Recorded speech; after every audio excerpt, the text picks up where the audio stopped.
Gimana kabarnya pagi ini? Sehat, Bu. Semangat mau belajar? Semangat, Bu. Oke, pagi ini kita akan memulai pembelajaran. Sebelum kita mulai, ada baiknya kita membuka dengan doa.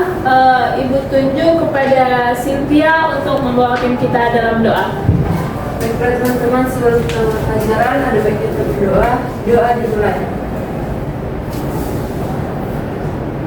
Doa selesai. Oke, terima kasih kepada Sylvia. Hari ini ada yang absen. Ada yang Hadir absen semua, nggak? Bu.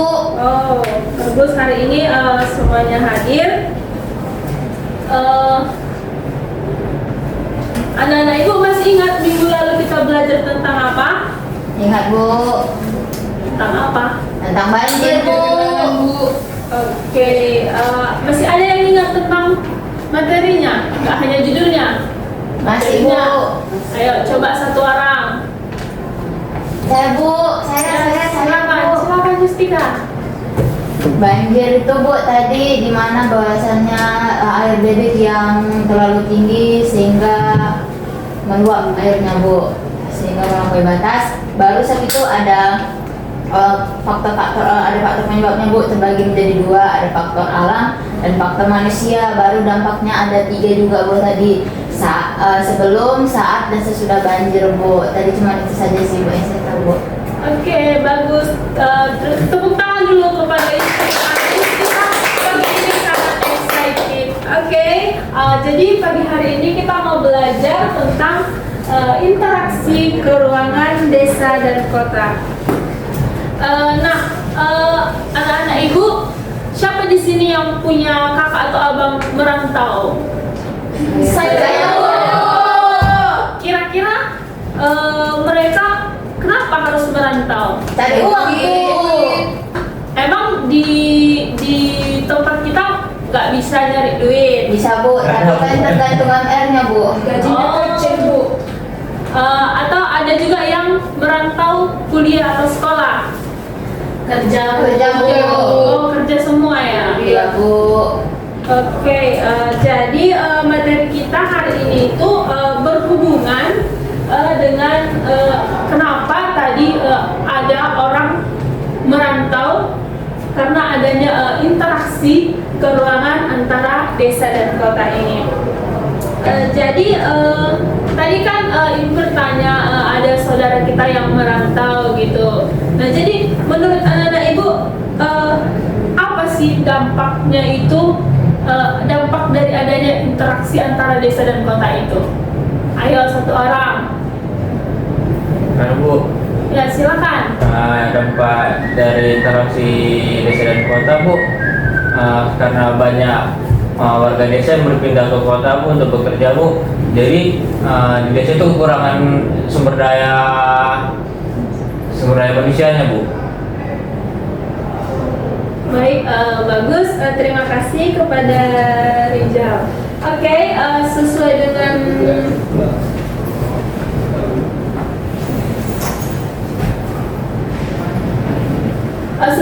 materi kita hari ini, yaitu interaksi keruangan desa dan kota, ada 3 tujuan pembelajaran yang hendak kita capai pada pembelajaran hari ini. Yang pertama yaitu anak-anak ibu diharapkan nanti mampu menjelaskan konsep interaksi keruangan desa dan kota dengan benar, minimal 80% ketepatan jawaban. Tujuan yang kedua itu anak-anak ibu diharapkan mampu mengidentifikasi pola keruangan desa dan kota dengan menyebutkan minimal 3 jenis pola secara tepat. Dan tujuan yang ketiga itu anak-anak ibu harus mampu menganalisis bentuk interaksi keruangan desa dan kota dengan menjelaskan minimal 3 bentuk interaksi secara benar. Baik, ibu akan menampilkan sebuah tayangan video. Ibu mau anak-anak semua tolong diperhatikan dengan seksama dan juga dianalisis. Nanti setelah tayangan videonya selesai, ibu akan memberikan 2-3 pertanyaan. Baik, Bu. Tolong diperhatikan dengan baik.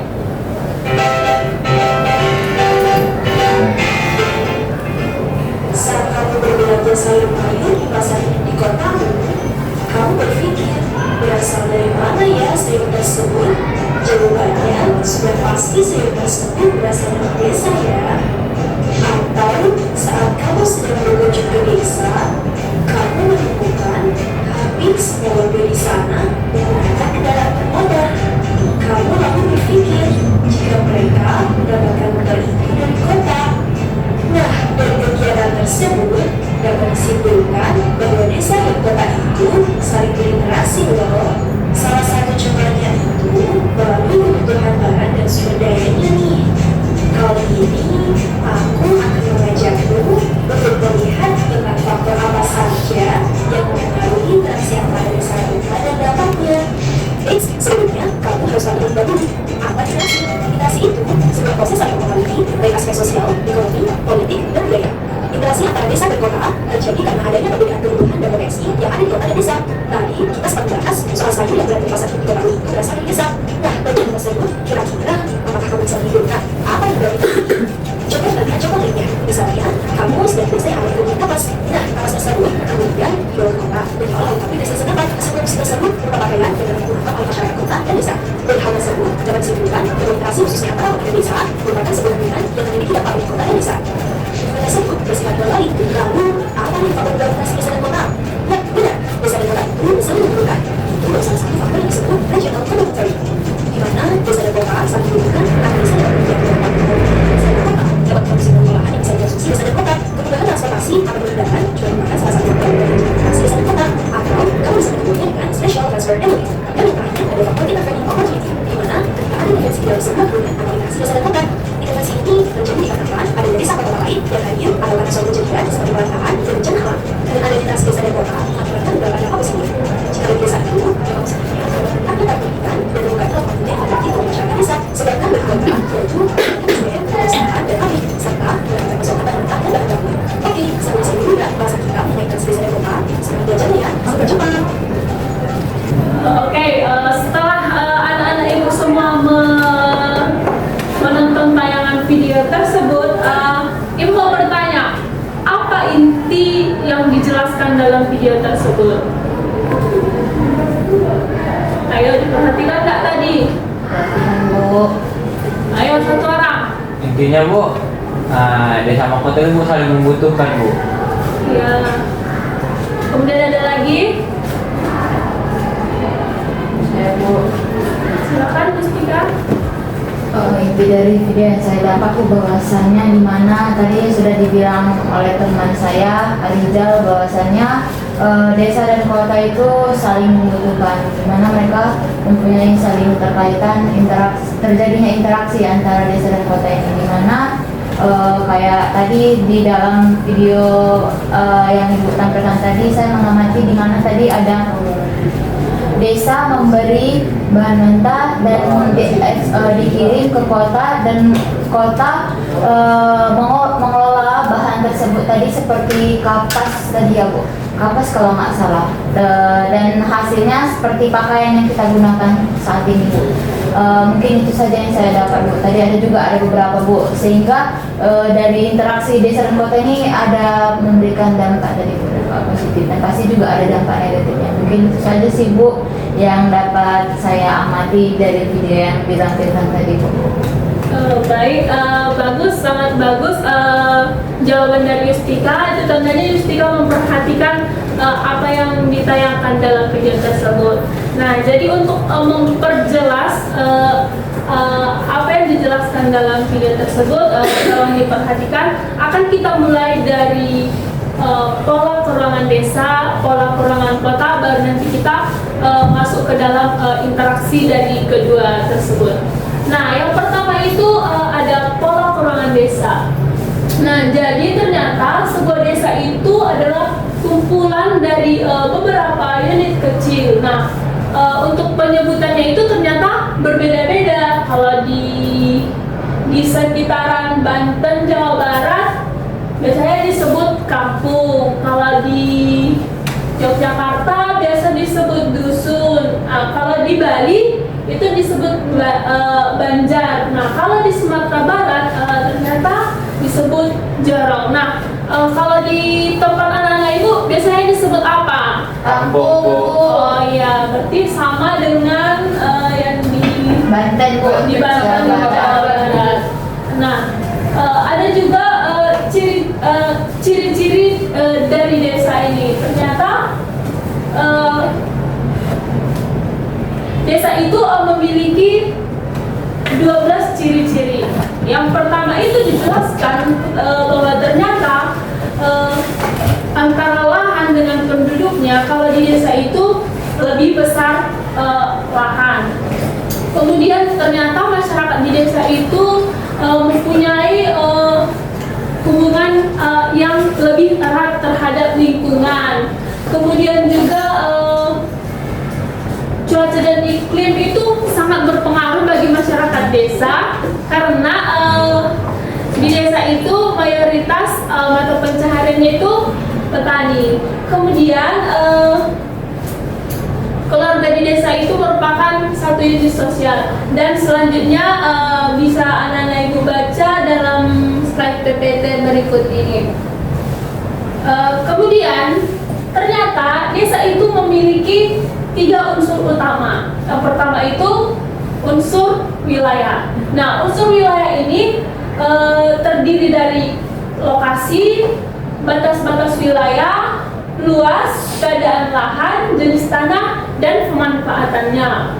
Kemudian unsur yang kedua itu ada unsur penduduknya, yaitu jumlah tingkat kelahiran, tingkat kematian, pertumbuhan, persebaran, dan mata pencaharian. Dan unsur yang ketiga itu ada tata kehidupan, yaitu tata pergaulan, ikatan pergaulan, adat istiadat, dan norma yang berlaku pada suatu daerah.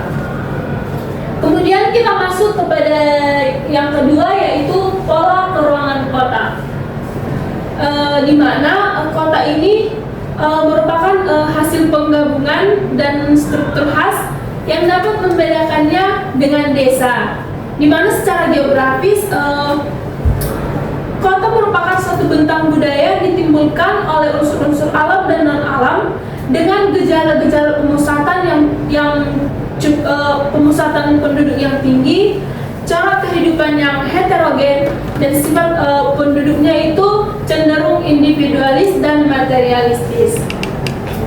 Nah, adapun ciri-ciri kota itu terdiri dari 2. Yang pertama itu ada ciri fisik, dan yang kedua itu ada ciri sosial. Dimana kalau kita melihat dari ciri fisiknya itu seperti tersedianya sarana perekonomian seperti pasar, supermarket. Kalau di desa kan ini kan belum tersedia penuh begitu. Kemudian tempat parkir yang memadai, ada tempat rekreasi dan olahraga, banyak gedung-gedung yang tinggi, dan juga di kota ini merupakan pusat-pusat pemerintahan. Kemudian kalau kita melihat dari ciri sosialnya itu terdapat keanekaragaman penduduknya, penduduknya bersifat individualisme, hubungannya bersifat gesellschaft atau ketembayan. Kemudian adanya pemisahan keruangan yang dapat membentuk kompleks-kompleks tertentu.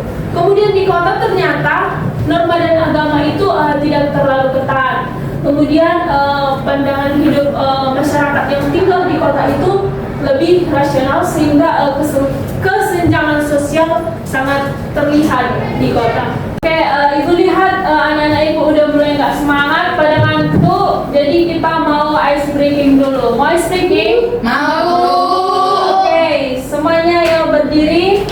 Kita mau lakukan ice breaking, namanya tepuk fokus. Jadi semua harus bernyanyi dan buat gerakannya, oke? Baik Bu.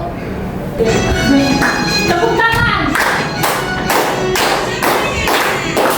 Bersemangat, bersemangat, bersemangat. Janji fokus, janji fokus, janji fokus. Saya fokus, saya bisa, saya fokus, saya paham. Saya fokus, saya bisa, saya paham.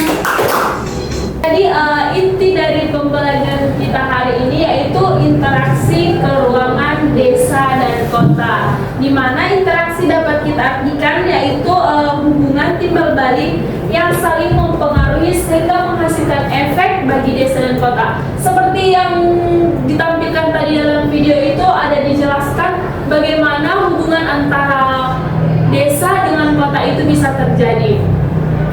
Nah, jadi ternyata interaksi dari desa dan kota ini dipengaruhi oleh beberapa faktor.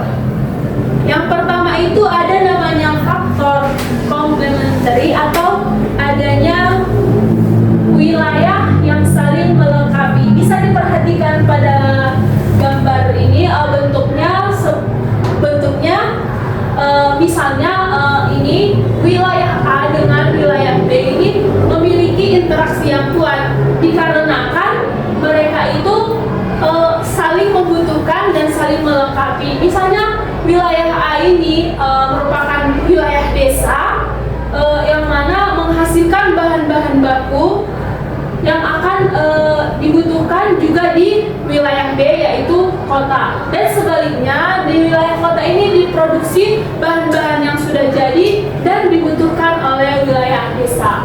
Kemudian yang kedua itu ada intervening opportunity, yaitu adanya kesempatan untuk berintervensi. Seperti di gambar berikut, di mana wilayah A itu menghasilkan beras tetapi minus ikan. Nah, wilayah B sebaliknya menghasilkan ikan tetapi minus beras. Kemudian wilayah C itu menghasilkan beras dan menghasilkan ikan, sehingga ketiga wilayah ini saling berinteraksi untuk memenuhi kebutuhan.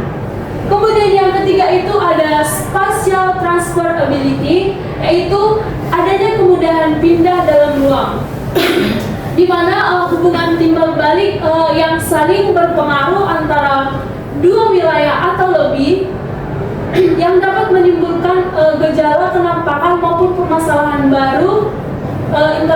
Interaksi wilayah ini juga dapat terjadi antara desa dan desa, antara kota dan desa, dan kota dengan kota, dan daerah industri dengan daerah pemasaran, dan lain sebagainya.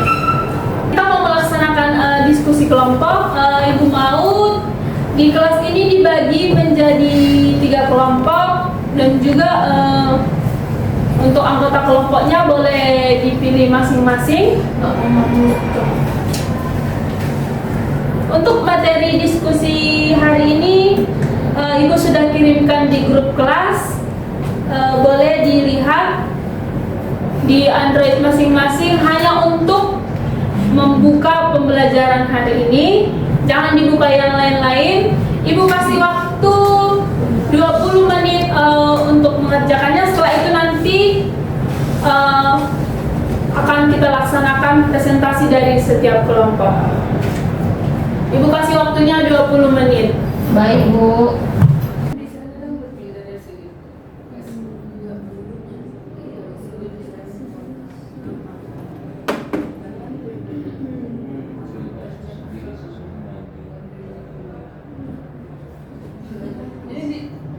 Oke, sudah siap semuanya? Sudah, Bu. Oke, Ibu persilakan kepada kelompok 1 untuk mempresentasikan.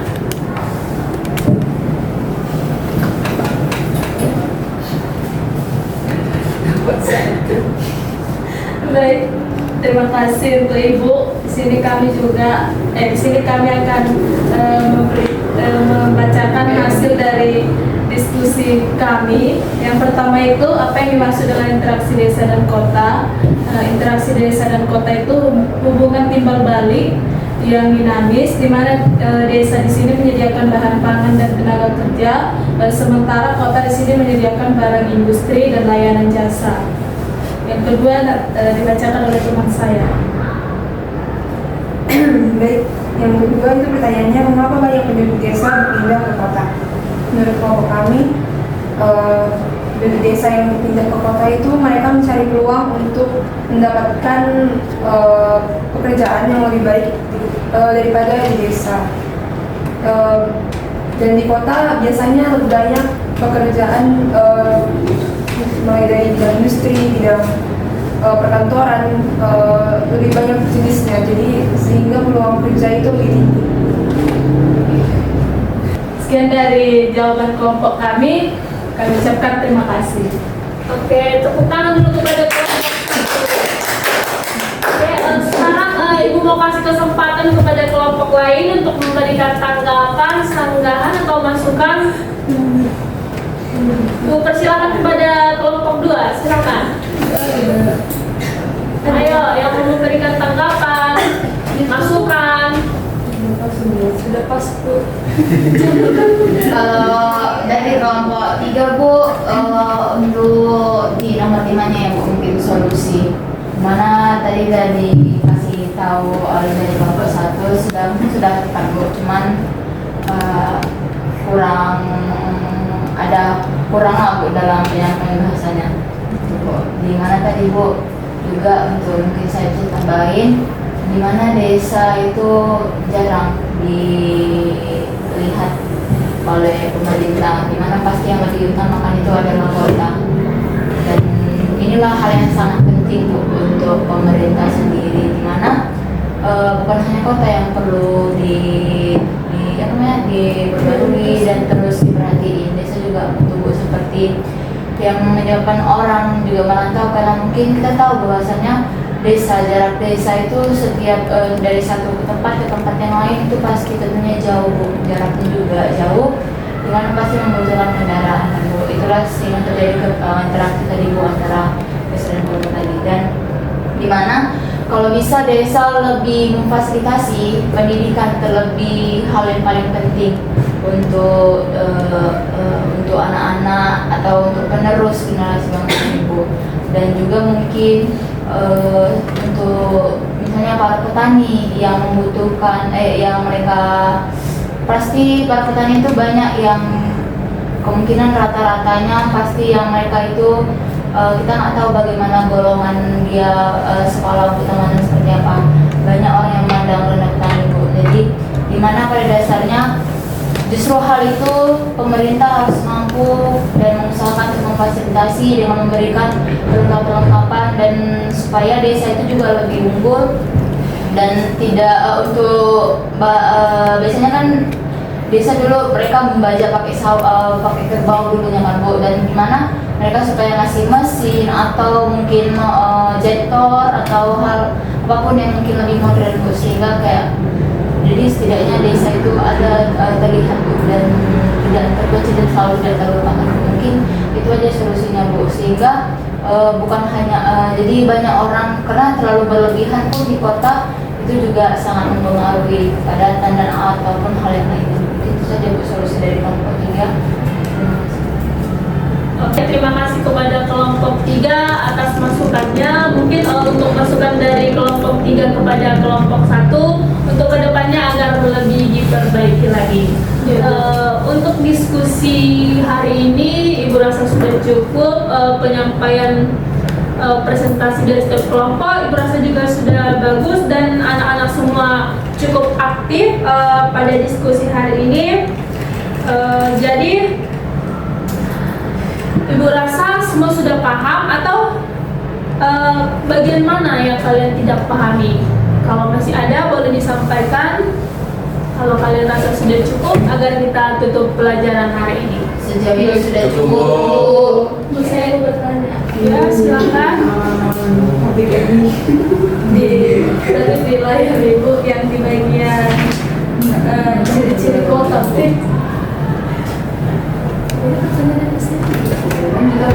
Oke, kenapa penduduk di kota itu lebih bersifat individualisme itu? Kenapa penduduk di kota lebih bersifat individualisme? Saya Bu mau jawab. Oh, kalau ada yang mau jawab silakan. Kalau saya rasa ya Bu, kenapa bahwasannya di desa dan kota itu pasti kita mempunyai perbedaannya Bu. Kita bahas di desa dulu. Bahwasannya di desa itu mereka itu masih menjalin hubungan sosial Bu. Hubungan sosial itu masih terjalin dengan baik. Mereka saling bekerja sama, kayak satu dengan yang lain, kelompok dengan satu kelompok dengan kelompok yang lain Bu. Jadi kalau misalnya di kota itu mereka udah lebih berfokus, kayak ya udah fokus sama urusan mereka masing-masing. Kayak misalnya ya mereka nggak mau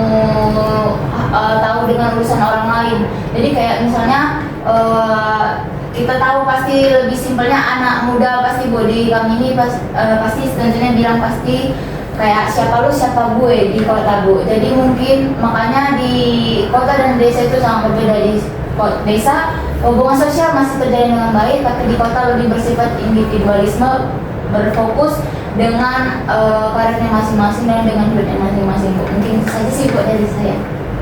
Oke, sesuai dengan jawaban Yustika itu bahwa masyarakat yang hidup di kota itu lebih berfokus kepada pekerjaan mungkin karena berbeda dengan orang yang tinggal di desa. Kalau di desa itu kan masih erat lah hubungan kekeluargaannya. Kalau di kota kan mungkin sudah lebih memikirkan hidupnya masing-masing karena penduduk di kota itu juga lebih padat. Bagaimana Juni? Apakah sudah mengerti? Sudah Bu. Oke, Ibu rasa semua sudah paham tentang materi kita hari ini, yaitu interaksi kerulangan desa dan kota. Minggu depan kita mau belajar tentang interaksi sosial. Jadi Ibu harap anak-anak semua mempelajari di rumah agar pembelajaran kita ke depannya lebih hidup lagi. Untuk mengakhiri pembelajaran hari ini akan ditutup dengan doa. Ibu persilakan kepada Renita untuk menutup dengan doa. Mari berdoa menurut agama dan kepercayaan kita masing-masing, berdoa dimulai. Amin, berdoa selesai. Oke, sekian pembelajaran kita pada pagi hari ini. Saya ucapkan terima kasih kepada anak-anak semua yang telah berpartisipasi pada pagi hari ini.